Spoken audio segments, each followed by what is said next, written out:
The Tennis Gambling Podcast on the Sports Game Podcast Network is brought to you by Arc Fantasy. Get up to 1K in a deposit match with some Arc Fantasy with the promo code SGPN.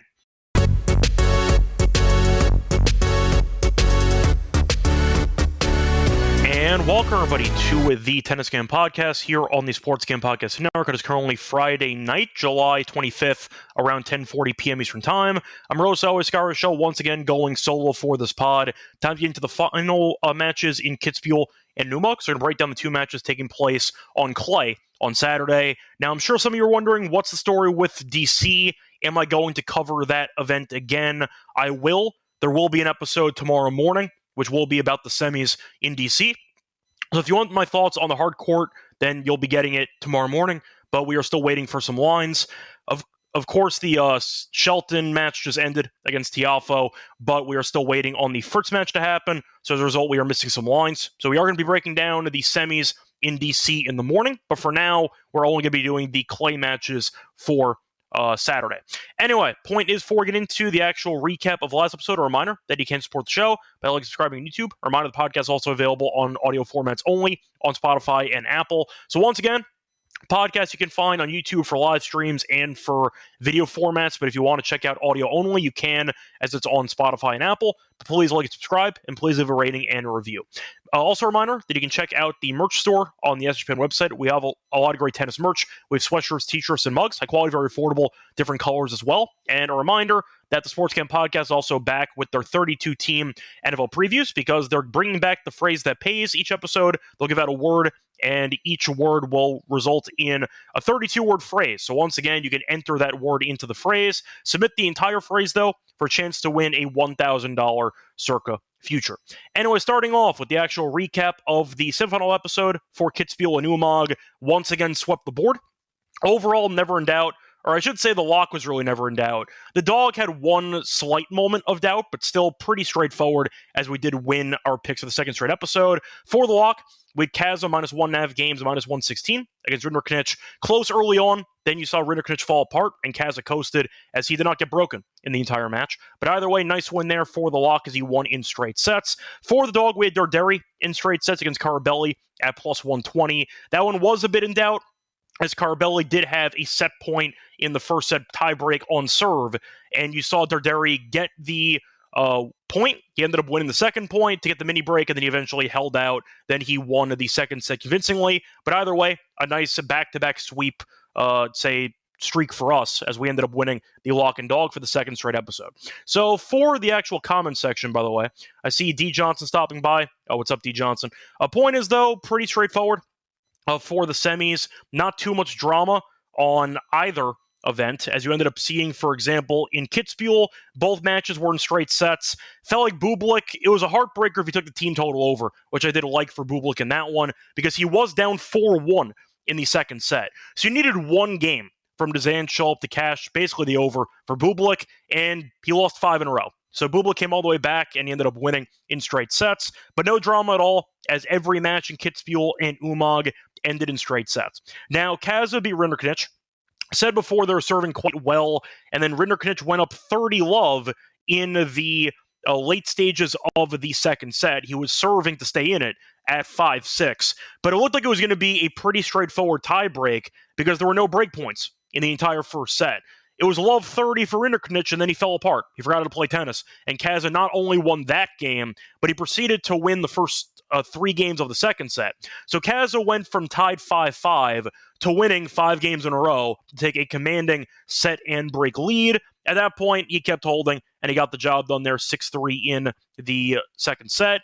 No break points faced for him in the entire matchup. Went the way we thought it would. Rinderknech was in good form, but he played a bunch of tennis, ran out of gas, and at the end of the day, he's still not a great returner, and Kaza's been serving well, but nice job by him to get into his first ever ATP final in his young career.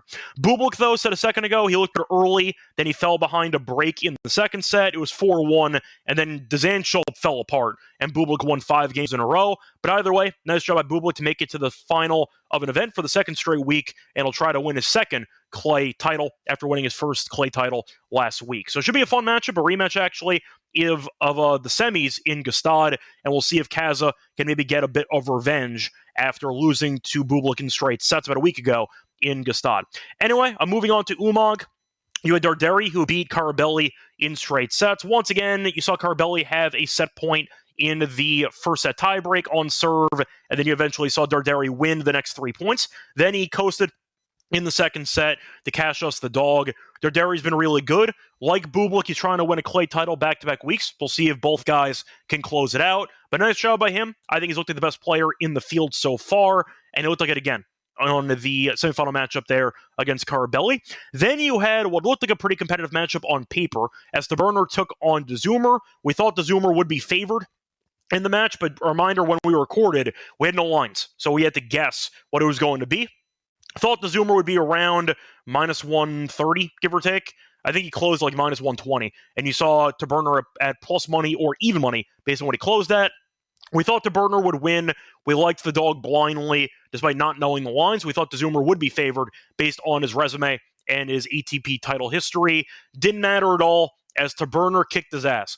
You saw De Zoomer win a very, very long first service game, which made the match feel like it was going to take an eternity, because you ended up seeing Taberner hold the first game of the match. Then the second game, the first service game for De Zoomer, took 22 minutes for one game. 22 minutes, and De Zoomer held. So congratulations. The problem was, once De Zoomer held in that game, everything went downhill, and Taberner proceeded to win 11 of the final 13 games as he won 6-2, 6-1. So congratulations for winning the one game, De Zoomer.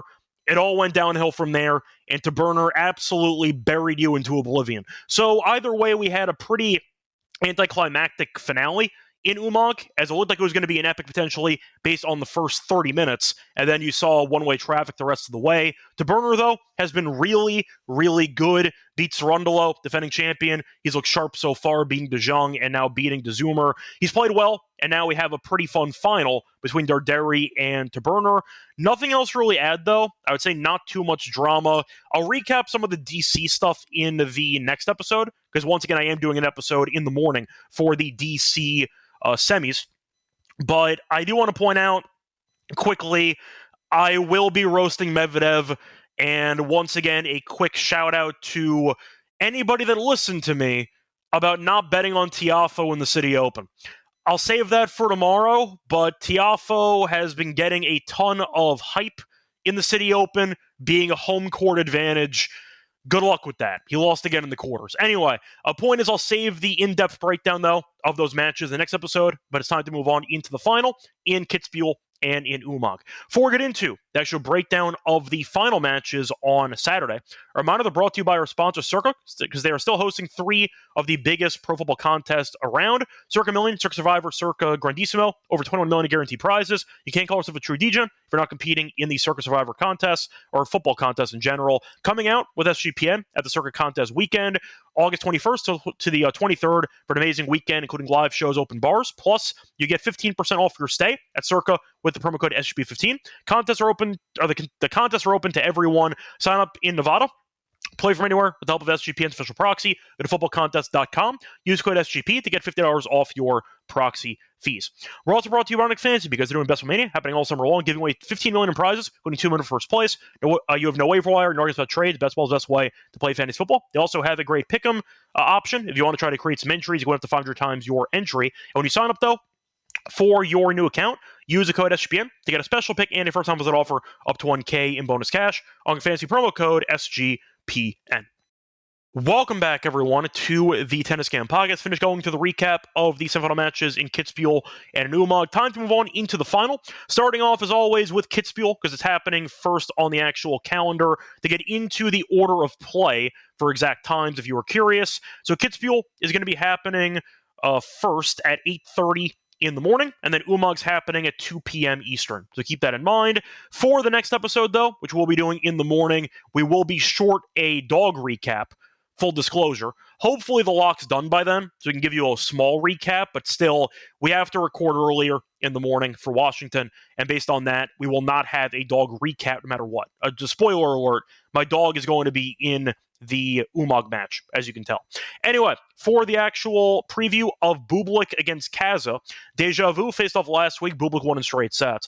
Bublik massive favorite to win back-to-back clay titles is around minus 330. You have Kaza at around plus 260. For the spread, you have minus 3.5 for Bublik, plus 3.5 for Kaza. Coincidentally, the exact same spread as the match in Umag I'll get into in a second. For the over-under, you either have a juice 21.5 or you have 22.5. The over is plus 103. The under is minus 123. For the set spread, Bublik in straight sets is minus 120. Kaza to win a set is minus 110. The over 2.5 sets is plus 160. Now, to deep dive the actual path of both players so far, Bublik has been winning convincingly. In fact, he has not dropped a set in the entire event. He's been very good. Beat Tarante, beat Shevchenko, and beat Dzanchulp all in straight sets. Kaza has been good too. Dropped a set to Buse, and then he's won every set after that. So both guys have been in great form. A reminder, though, we already have action in this actual matchup, because in the outright episode we gave out Bublik to win the event. So we already have Bublik to get the job done, and we got that at plus 295. So we already have a great price on Bublik. If you want to hedge it, you can. Will I? Probably not. But I do think that Bublik, once again, at minus 3 and change, it feels very good when you have a plus 300 ticket, basically, in your back pocket, and now you're saving about $6 compared to the final. We'll see how Bublik does into the final. Either way, though, a point is it is a rematch of the matchup they ended up having in the last tournament, as Bublik did win in straight sets. Really a tale of two sets. Bublik won the first set 6-1, then Kaza settled in, and he did force a 7-5. The issue was you ended up seeing Bublik serve dominate the match, as Kaza ended up forcing 0 break points in the match. Bublik ended up having 12 aces. He won 87% of the first serve points. Not that great on the second serve, only winning 47%, but still did not face a break point in that matchup. Kaza, though, has been serving very well in the event, and the fact is both guys have only been broken one time, so you have seen some really dominant serving from both guys. Kaza's fought off 10 of the 11 breakpoint chances he's faced, and Bublik has fought off 9 of the 10. So both guys are serving very well. You might see a breaker potentially happen here, which would suggest the over in this one. The question is, do I think Bublik wins in straight sets again at minus 120, or am I giving Kaza a puncher's chance to make it competitive? I do think Bublik is pretty fortunate that Dzanchulp fell apart, because Bublik was on the verge of actually losing a set because he was down 4-1. Now, in the final last week in Gstaad, he did drop a set as he ended up winning in 3 against Cerundolo. Kaza, though, I think you could argue nerves might play a factor, with it being his biggest match of his career, being in an ATP final for the first time. Having said that, I do think it's going to be a mix of both. I can't see Bublik winning in straight sets or in 3, but I do like the over. I think that the safest way to play it is Bublik team total over, personally, or Kaza maybe team total over at 10.5. He can lose in straight sets, though, which could be dangerous. But Bublik, if you end up getting the same script that you got in Gstaad, where Bublik starts off fast, Kaza's nervous because it's a big match, and then Kaza settles in with the serve, then you might end up getting a 7-5 or 7-6, or a 3-setter, and Bublik does go over that team total. He should have went over the team total against Dzanchulp. He needed one more game from Dzanchulp, and he choked. Point is, though, Bublik, I think team total is the way to go here. I think he will win. I think nerves will play a factor. Kaza's been solid. I get it. But Bublik, I think, is just simply put a much better returner than the likes of Rinderknech and Struff. Yes, I recognize that Kaza's returning has been quite good in the event so far, but I do want to point out that just because you're facing off against good servers does not mean they're all created equally. And the fact is, we know Comasanya is solid. That was very close, that went to a breaker, ended up winning a very tight breaker in the second set. Struff, though, big server, can't return, and Kaza killed him. Rinderknech, kind of the same story. Good serve, bad return. It just felt like it was a pretty easy matchup for Kaza, and Bublik has the weird combo of being a very good server and a good returner. And Bublik, we know, stands very far back on the baseline. I think he can do a decent job of neutralizing Kaza's serve over the course of the matchup to some degree. I do think you're going to see at least one competitive set with not many breaks in it. So give me the team total over for Bublik instead. I think he wins, but it does leave the door open for a straight set competitive win or a 3-set battle. I like that combo and multiple draws you get with that outcome. Give me Bublik team total over as my thoughts for this one. Moving on to the next matchup, you have Darderi taking on Taberner.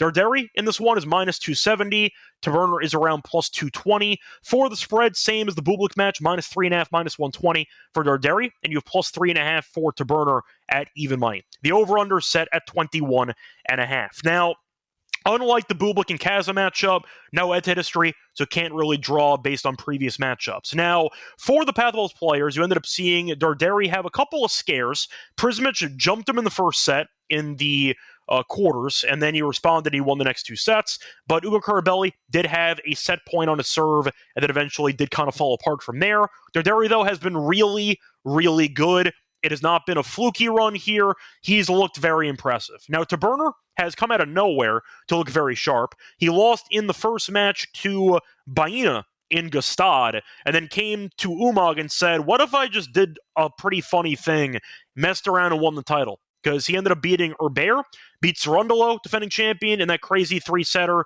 beat De Jong in straight sets, who made the final in Gstaad the week prior. So he was in good form, and he killed the Zoomer and only dropped 3 games in the process. So Taberner's been really, really good.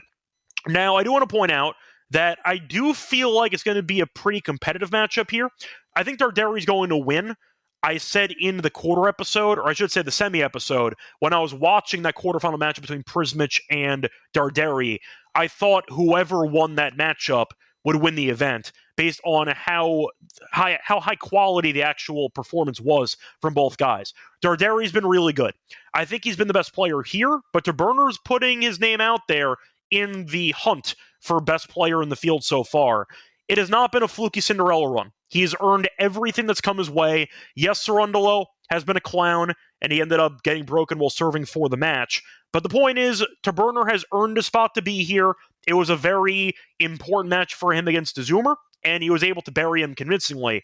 I do think Darderi possesses unique challenges for Taberner to deal with, mainly the serve and the forehand. We saw him beat Cerundolo in a marathon with, I'd say, similar attributes, but I'd argue that Darderi might be a better server than Cerundolo, and his forehand does commit significantly less errors. When Cerundolo's off, he's spraying balls all over the court. But I do think Darderi will use the firepower to make life difficult for Taberner. The one thing I did notice in that matchup in the semis, which was not a surprise, because the Zoomer can only play one way, the lack of firepower for the Zoomer was on full display, and it felt like Taberner was constantly getting the type of rallies he wanted. He dictated the points, he pushed the Zoomer around, and he knew the Zoomer couldn't really hurt him. And he was right, and Taberner was able to take control of most of the rallies. That will not happen in this matchup. Darderi will use the forehand, he'll use his variety and his good serve as well to try to take over the points. And I do think Taberner might have to play more defensively than he wants to, but that's why I think Darderi's going to win. I think he's the better clay player. He won a clay title last week. He's won multiple clay titles this year. A shout out to him for winning in Marrakech a couple months ago. But I do think Darderi is the better player. Having said that, do I see it being easy? No. I think Taberner is good enough to actually win a set here. We saw Darderi drop a set to Prismic because he no-showed the first 25 minutes. He arguably should have lost a set to Karabelli in the semis.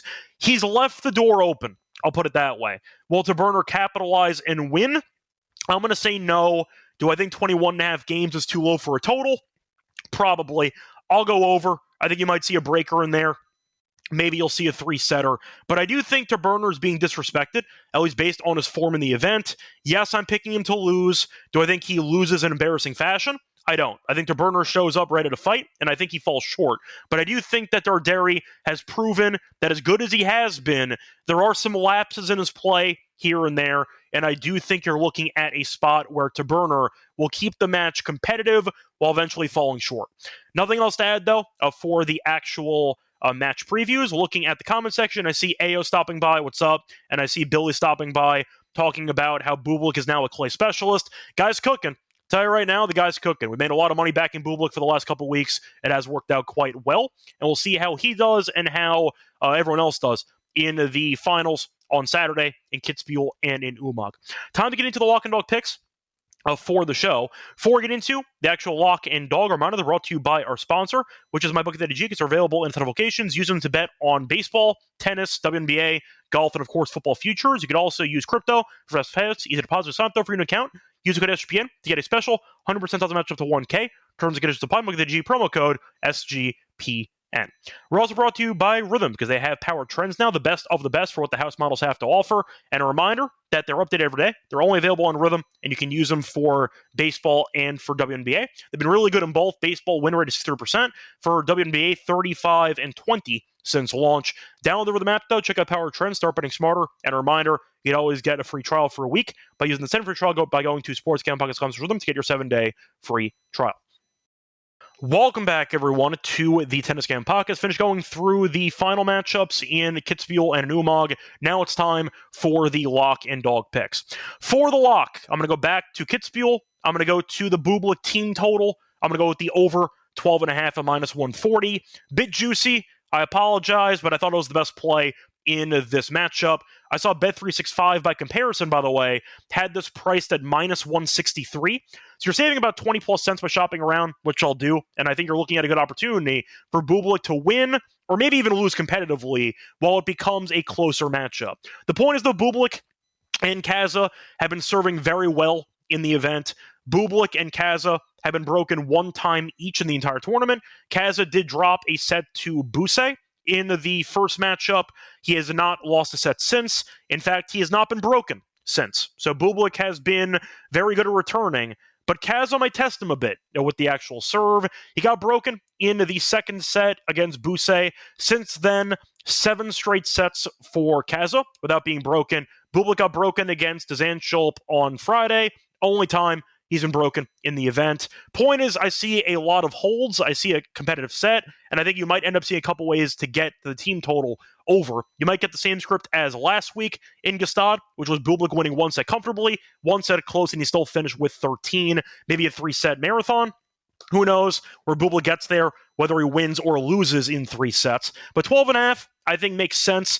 Kaza, we saw look, I'd say, extremely flustered early in the first set in Gstaad. Then he settled in the second set. I think you'll see at least one set that's close, and I do think that's enough to send Bublik over the team total. Kaza, though, is in his first ever final. Maybe you see him struggle with nerves early on, but he's been very good in the event. Both guys can serve quite well on the courts here, and I do think you're going to end up seeing a pretty long match, at least based on the game total. So give me Bublik team total over 12.5 at -140 as my lock for the show. For the dog, I'm going to go to Umag, and I'm going to go with Taberner, plus the 3.5 games, actually, at +100. I think Darderi's going to win, but I do think Darderi has been a little bit vulnerable at times, and I think Taberner's proven, at least based on what he's shown in this event, he can make this match very close. Darderi has lost 1 set in 3 of his last 5, and he was 1 point away from losing a set again on Friday. So he's almost lost a set in 4 of the last 5. So the point is, Taberner can at least win a set maybe to keep it interesting. I think Taberner can as well lose in theory in a close straight set battle. Or maybe he shocks the world and he wins. But I think you're looking at Taberner, who's been playing the best tennis of his entire career, a very solid clay player who looks very comfortable on the courts in Umag. I think that Darderi's going to win, but I do think Taberner is being disrespected here at 3.5 at even money. I think Darderi is going to mess around a bit. I think Taberner will force Darderi to beat him. I don't see him beating himself personally. Give me Taberner to go down swinging. I'll take the plus 3.5 at +100 as my dog. So once again, the plays here for the lock and dog. The lock's going to be on Bublik. Team total over 12.5 games -140. For the dog, give me Taberner plus 3.5 at +100. We're back once again in the morning to break down Washington to get into the semis. Till next time, good luck to all of you and all of your bets. Bye, everyone.